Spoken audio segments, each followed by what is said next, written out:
England versus New Zealand, the result is in. A lot tighter than most people expected.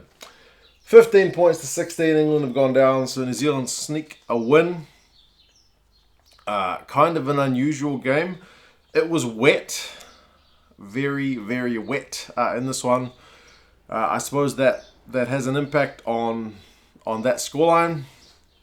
Both teams kept to, less than 20 points. Interestingly, All Blacks have been outscored 2-1.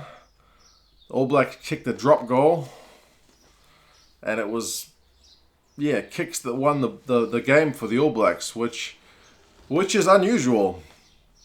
Often it's the other way around, where the All Blacks will go and score more tries, and sometimes it's the kicking that costs them, but not this week. Tries to Ashton and to Hartley, and the one to Damien McKenzie for the All Blacks. So 15 points to 16. Both sides had drop goals, and the rest penalties and conversions. Crazy game, man. It was all England early on, to be fair. They had their tails up, man. It was 5-0 very early. Ashton got his try within the first couple of minutes, and the All Blacks were under the pump. Farrell took his drop goal after about 9 minutes from an All Blacks line-out error, so they took it to 8-0. And then England had a huge maul. Half the backs joined in. And that popped over as well. So it was 15-0 kind of before half an hour.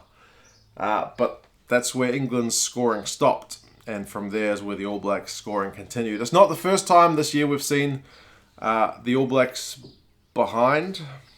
But you have to keep scoring points. And that kind of proved costly in this one. Although there could have been more points. And I'll get to that a bit later. Damien McKenzie got his try just prior to half-time. All Blacks kind of turned down 3, which was, I guess, an interesting choice given the scoreline. But this time that roll of the dice paid off. Damien McKenzie went in for his try. Bowden converted it, so it was 15-7, looking a bit brighter. And then Owen Farrell from his restart kicked the ball out on the full.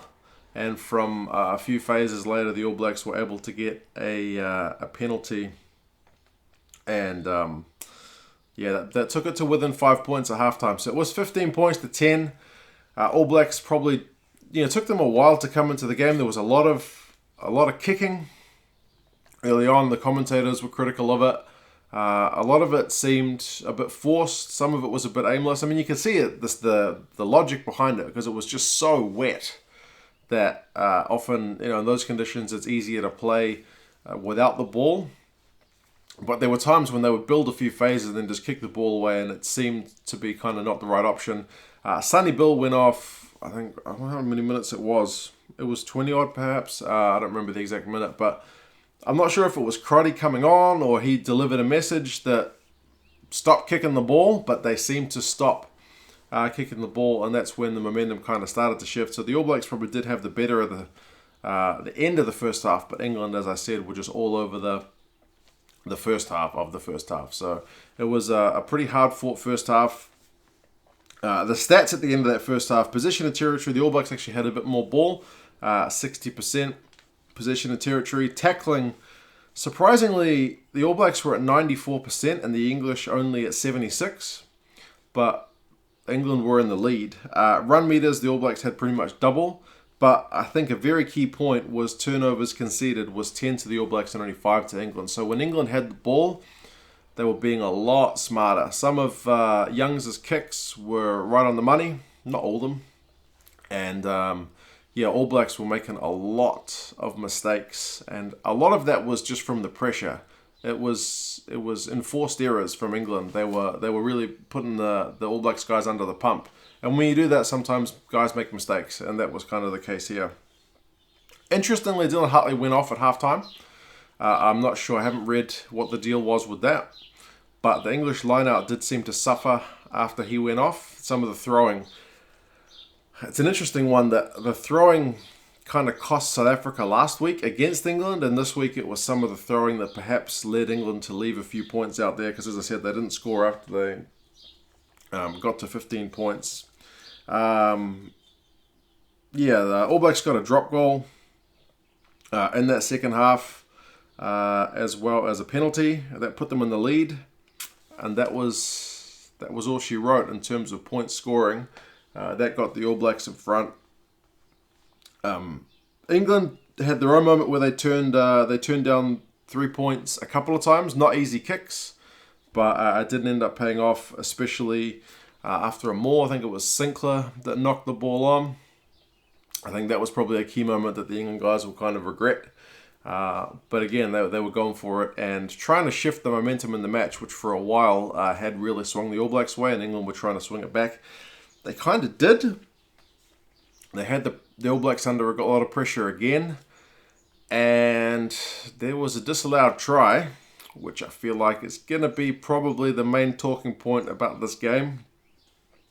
Perenara going for a box kick. I think it was in the about 75th or 74th minute. And Laws managed to charge it down. Underhill managed to be the first man to get to the bouncing loose ball. Managed to do a beautiful little run that had Beauden Barrett, who at that point had shifted to fullback. He had him bamboozled, and he went in for a try. But the TMO said he was Laws was offside when he charged it down. It's going to be a super contentious one, and it sucks that I have to talk about this instead of the game itself, because it was a great game.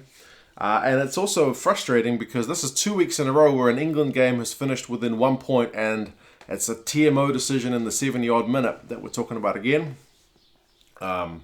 My first viewing of it was like, that looks fine. Second viewing, I was kind of like, that looks fine. And then perhaps it was the New Zealand commentators or my black tinted glasses coming on, and I started to think, oh, maybe he is a touch offside. It was pretty touch and go for mine. Like, as I said, my first viewing was it's fine, and then I kind of started to be swayed that it wasn't. Some of the stuff I've read, a lot for the most part, seem to think it was fine. I know diehard All Blacks fans are going to say, no, that was fine. People from places other than New Zealand are probably going to say, you guys always get the rub of the green with the refs. And South African fans are probably going to say, serves you right, England, for getting that TMO decision last week when they felt hard done by. And the fact that it was a South African TMO is only going to add fuel to that fire. But that was the moment that probably England, if they were going to win it, would have gone on to win it. The All Blacks were under the pump at that point, but the TMO waved it off, and from there the game just kind of came to a close. So it is a controversial end. England had like 13 phases towards the end, but ended up knocking it on, so they weren't without their chances to win it. If you are going to kind of take something from this game, it's similar to the South African message last week, is you actually had chances to win it, but you didn't. The TMO thing didn't help, obviously. It's frustrating. I don't like having to talk about that much, but I think in terms of a moral victory, I know that kind of sucks if you're a losing fan, and if you're an All Blacks fan, you probably have to accept this, that the All Blacks were supposed to, at least according to the bookies, to go in and beat England pretty comfortably, and they scraped by. So either England are better than a lot of people who wrote them off gave them credit for, or the All Blacks aren't as good as people think they are. Perhaps a little of both. But yeah, the All Blacks scraped by. England had chances to win it and not kind of able to get it done. But yeah, the fact that they got within a point when they were supposed to be beaten comfortably, according to most of the critics, I think kind of speaks well. Perhaps it's not all doom and gloom for Eddie Jones's guys. A lot of people writing him off, saying he should be sacked before the World Cup and whatnot. So, and especially because this England team was far from their strongest 15 or 23 as well. So I think you have to, although it sucks again, taking the positives from a loss. If you are going to do it, this is the game to do it. And for the All Blacks, it's probably good for them to have a good test as well. in those conditions going into a World Cup. But you got to remember, not all those TMO decisions will go your way. So, yeah, they probably need to up their game as well. Especially next week, they got Ireland. That is going to be tough. I haven't actually seen the Ireland game yet. I've just watched the Wales and Australia one. So I'm closing myself off from all the media so I can go and watch that one. Not live, but I will go and watch that. But yeah, end of the game, the stats. I mean, they look favourable for New Zealand. More possession and territory, fewer penalties conceded, a higher tackling percentage. Key for the English, I think, and again, it reinforces that point. Line-out percentage was only 66 to the New Zealanders' 92. That's probably a key point. But also, worryingly for New Zealand and encouraging for England is the turnovers conceded throughout the game. New Zealand had pretty much double. I know they had more ball, and in wet conditions it's more likely, but the English were making the Kiwis cough up the ball. So 19 turnovers conceded to 10 from England. So, yeah, that's going to be something for Hansen to talk to the boys about. All Blacks' line-out was pretty good at disrupting England, so that's a positive, though. Itoje and Underhill both had 20 tackles for England. So, yeah, those guys fully committed and doing a very good job on defence. And an All Blacks team which is full of attack power, again, limited them to one try.